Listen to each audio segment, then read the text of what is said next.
guys, hey, Texas Oil Dust, Aaron Lesley, just turned, I mean, probably some of the best burn in I think I've ever had in my life. That's amazing, man. So this is, how many times have you been up here and competed in this competition? This is our 4th year. 4th year. Yes, sir. How have you historically done it? Has it been a roller coaster for you? It has been. We've had the first 2 years I came, I think it was 16 or 19, I had a 5th place rib call in the Open, and I had a 6th place rib call in the Open, 2 years. And then last year I didn't get any calls. I was in the upper, probably the high 30s on brisket on day 1, and day 2 I was in the 70s, you know. So I think all my meats placed in the top 100 except for chicken was like 103 or something. I have to go back and look at the scores, but so all my proteins except chicken, and it bounced right over the 100 mark, was all in the top, under 100, nice. Which is what my goal can be to have that. To try to be 50 or 60 overall out of 500 pluses. Yeah. You know, so I try to shoot for that, but my goal this year is to get at least 1 walk, and then at the same time, all my proteins, I'd love to have them all under 75. Yeah, hell yeah. Top 75. That's a huge accomplishment. No, 100%. Like, it's like, nobody really understands, like, unless you're in competition barbecuing, whatever else, nobody really understands, like, how difficult it is to get everything to hit.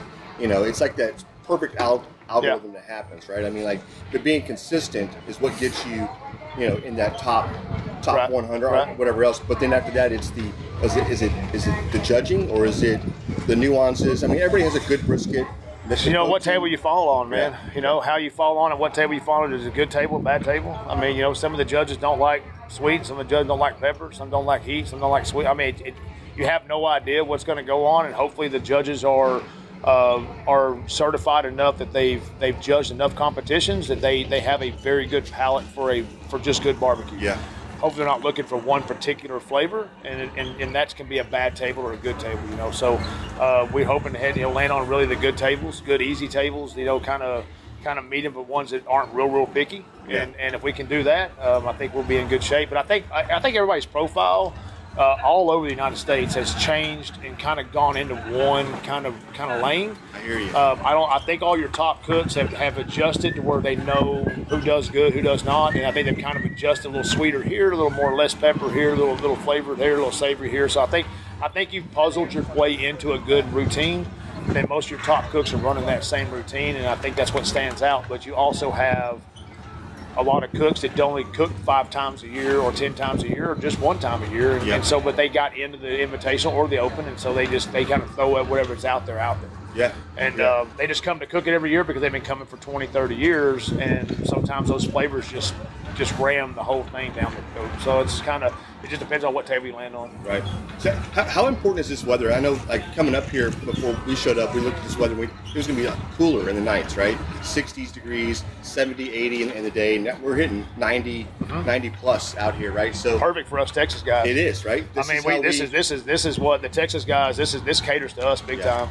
I mean, when we've been watching the weather every week the last 3 weeks, it was in the upper 70s and it was in the middle 80s, and all of a sudden it's going to be 90 plus, you know. And I'm like, man, this is it, because that just fits that profile where we're used to cooking that high heat.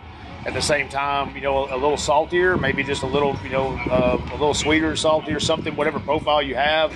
Where these guys are used to cooking in kind of milder temperatures.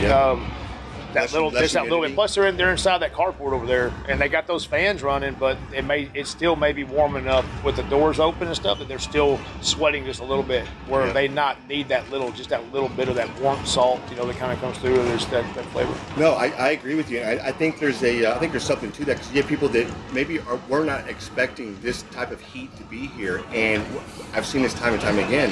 You end up overcooking, right? Yeah. And a lot of cooks don't realize that these timetables are being crunched down a little bit because of these high heats, and they like people that cook to time, right? I've seen it, and that's, you can't cook to time, you cook to temperature, but you cook to feel. And the pros, the guys are really good. They know how to do it, but it catches everybody off guard. You just don't. You're in the group. I was 30 minutes early, so I was really, I wasn't taken back, but I started early. And I started basically an hour early, just so I knew I met those timelines. Yeah. And so, like, pork is normally 3 hours. I was 2.5 hours, 2:40. Ribs are right at 3 hours. They were like right at 2:45. So I mean, I was about 15 to 20 minutes early. And they hit those marks. And I was looking, you know, if you check your elevation. Yep. just watch your boiling temperature, and you'll kind of get an idea of what you don't want to go over, because you start mushing it out, right? So if you cook in this area a lot, then you know where you want to pull your temperatures down and your textures, what that feel is going to be like. But if you're not up here as much, you can watch that boiling temperature of like elevation. I think it's 900 feet here. So I think it's 210 boiling temperature. You know, water boils at 210, so you want to keep that just a little bit under. You know, watch your feel, and then you get that base, that feel to where how soft do you want it to be, and then how long do you let it sit out. So with the brisket, I knew it was a little smaller because it was a trim a little narrower for the box. Yeah. In Texas, I'd do a full 8-inch slice. You know, here I did about a 6 3/4, 7. So once we did that, it came off a little bit earlier, and I just let it rest and bring it right back up. And then I slice to what side of the brisket I want to pull from, which one's a little stiffer, which one's a little softer. You know, so you kind of hit that. So. I mean, times. That's a pro tip right there, and that a lot of people don't talk about is the elevation and looking about, you know, as far as the brisket itself, and taking it to, you know, when you're in Texas and your elevation's not so high, you're boiling at 212, 213 sometimes, right? Yeah. So it allows you to bring that brisket up a little bit higher, a little bit in temperature, right? I mean, like, what's the highest you've ever took a brisket in and trying to, and still going, this is great, this is where I wanted to be? 210? You mean highest temperature-wise? Yeah. Probably 216. 216. You know, but that was down there at sea level, and I mean, you were really just trying to push it, but by the time you get that point, you're almost boiling your juices out of your brisket. That's it. But, I mean, there's been times that so the highest elevation I have cooked is about 10,000 feet. Okay. So, and then, you know, we're at 2,800 foot at 2750, 2780 in Midland. Yep. So where my hometown is, I'm 2780, but you go up to Lubbock, you're 3,000, and you go up to Amarillo, you're 3,100. So, I mean, I'm used to cooking a little higher elevation, but when I cook down south, down, you know, further east, maybe up North Texas, I'm 800 foot or less. I'm used to going back and forth all the time, so I know what those numbers should be, and I have a rule of thumb for what my temperatures ought to be coming out there. To, you know, when I start poking, I know what I need to look for, and then I start testing. Yeah. I don't go for a number, but a number gets me where I need to be at. It's kind of like riding by Braille. You start feeling the rumble strips on the road, get back over the left. So that number tells me, hey, you need to start watching. Yeah. Next thing you know, 30 minutes later, 20 minutes later, no, gut feeling 15, poke it, and all this, you know, there I am. Yeah. So, you know, it's a tenderness and knowing how far to poke it and get your tenderness feel, but at the same time knowing that you don't go over, and then you start doing 10-minute increments. But every time you open your foil up, you lose the steam. Yep. So it takes 10 or 15 minutes to regain that heat that was trapped inside that brisket or that chicken or the rib or whatever you had to get that back up. So now you're at 30 minutes because it needed 15 minutes to cook, but you have to get that heat regenerated. Yep. It's all about the puzzle. You know, can you put the puzzle pieces together? And if you can put them together, you know, you can get a winner out of this thing. So, I mean, hopefully everybody, you know, has a good time and a good cook, but it's a little stiffer for some guys and probably a little bit overcooked for some guys. And if you've been here before and you know what you're doing, you'll know when to start watching. That's what I'm talking about, man. Hey, listen, this is not oil field. This is the meat science right here. We ain't drilling no holes 20,000 foot deep, man. Exactly we're rolling. You know, I mean, we're drilling for oil out here. You know, one big win, one big hit. Yeah. That's a testament to your success. I mean, learning the variables like you're talking about. A lot of people probably have the field. It's not even thinking about where you're at, the elevation. They're not even thinking about the weather. They're not even thinking about how that factors in. Just showing up. I can't tell you how many cooks say that. They're like, man, I had no idea about elevation. I said, you want to go cook? Go to Alamosa, Colorado, 10,000 feet, and try to cook a brisket. You're pushing 198, and there's no juice left. You're right. You're stretching it. I mean, so that's why drums are. This is drum country. This is can country. Gateway's got it sold up. I mean, it's an awesome product, right? But you're going to look out here and you walk around, you know, you've got 70% drums and you've got 15% pellet grills maybe, and the rest are offsets. I mean, I don't know what that mix might be, but that's just what I kind of know. But you can put all the flavor in the world on that offset, and then you can just nuke it on that drum. And then when you're on a high elevation, that drum is your best friend because it's bottom heat. You're getting it up there, you know. And so I think you're at the end of the day, it's knowing what equipment you're cooking on. Pellet grills, man, once you wrap it, who cares, right? That's right. Throw it in the oven, throw it in a pellet grill, but I think that consistent underground heat, that bottom heat, you know, it's going to really just going to push it up there. You just got to watch it because there's not enough oxygen.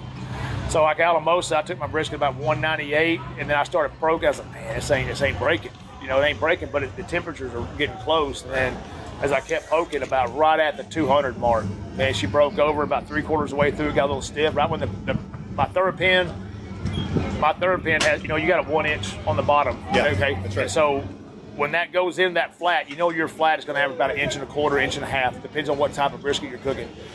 And when it gets right there about 1.25 inches in and it starts to tense up, she's off. She's sitting on the firebox because it went in nice and smooth and it tensed up a little bit. I know that's my texture I'm looking for. That's just from experience. Yeah. And every time I pull those, man, I've had nothing but good success. But when you probe it and you like, oh, go 15, 20 minutes, get talking to your friends, get having a cold beer, doing whatever you're doing, all of a sudden it's been 30 minutes, and like, oh crap, you put it over there and it's like Texas tender where it just goes all the way through and hits a pan. Yeah. Then you got to open it up and let it sit there and try to tense up. But by that time, depending on how you trim your brisket, if you have a 12-6 grain or a cross grain, the cross grain may save it, but that 12-6, when they pick it up, it's going to break in half.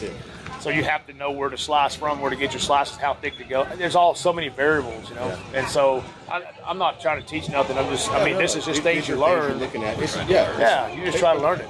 I think a lot of this you're doing right now is all about second nature. Like you've done it so much, you don't even realize some of the nuances and whatever else about that. Right. You're seasoning, right? It's still rocking. You're still pushing it. Yeah. How's it been going? Man, it's going good. You know, the season line itself. We got some new products coming out in the next year. We know we're making some tweaks on some things, but I've got 5 or 6 different different ideas going down the pipeline, and some finishing dust, and a couple new sauces, and we got another type of charcoal. Got a hardwood coming out, bigger bag, and so that way we can hit those stores and get them in the popular areas and kind of push it out there. But it takes a year or two to develop a product that you want to use. Right. And I've been running these 6 products I've been running besides my charcoal. I run my pecan and my oak charcoal, but besides the charcoal itself, the sauces that I'm running, I've been running them now for a year.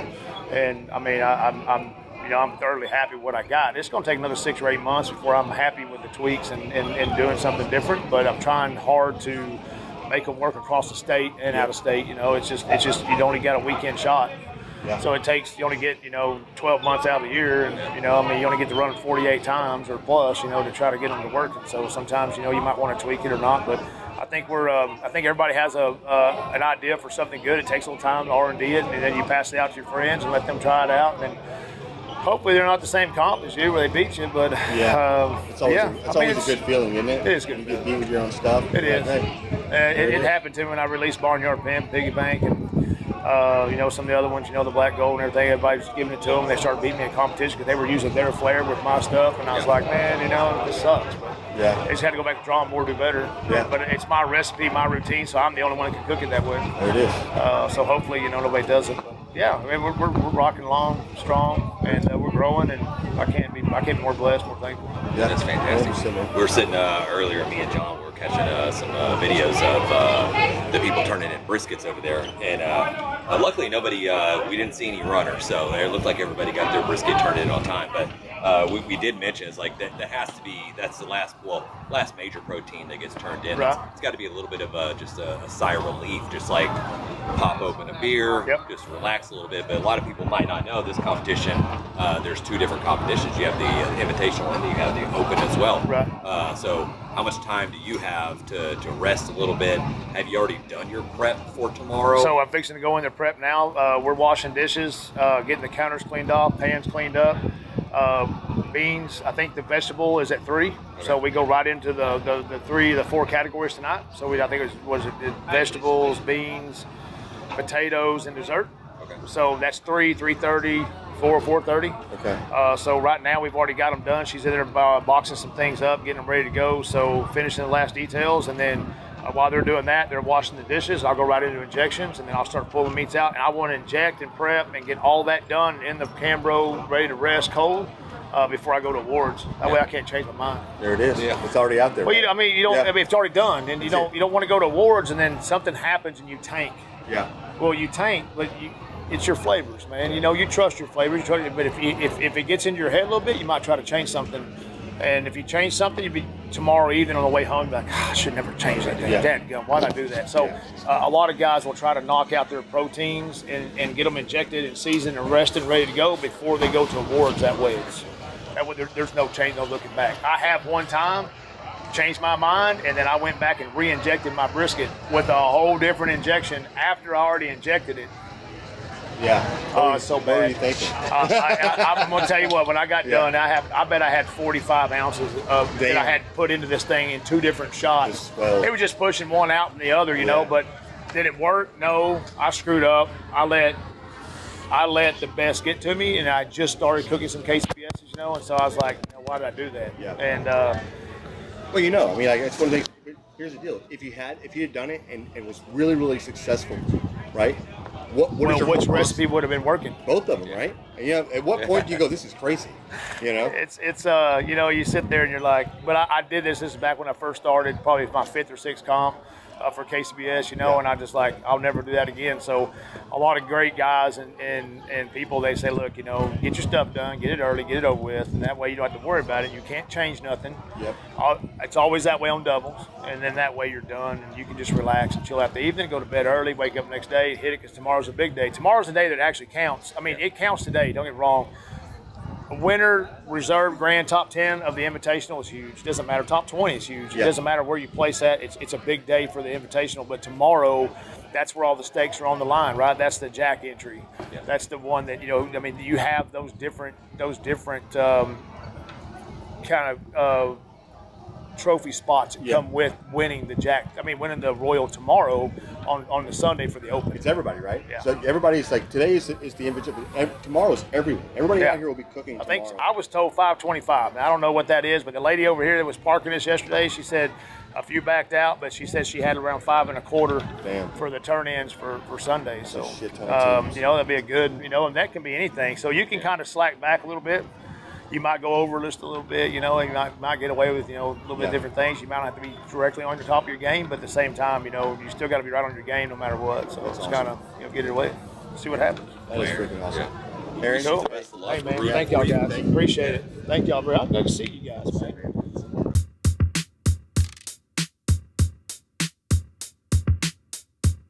As we close out, big thanks to SmokerBuilder.com and the NBBQA for their unwavering support. Absolutely, and cheers to Barbecue News Magazine, Sucklebusters, and Dalstrong Knives for their contributions. And you know YETI always has our back, and CoolieNation ensures our drinks stay perfectly cold. Lastly, props to Cambro Manufacturing, and of course the Spicy Nut, the Chicks that Smoke Seasoning. Thanks to all for powering this show. Until next time, keep smoking.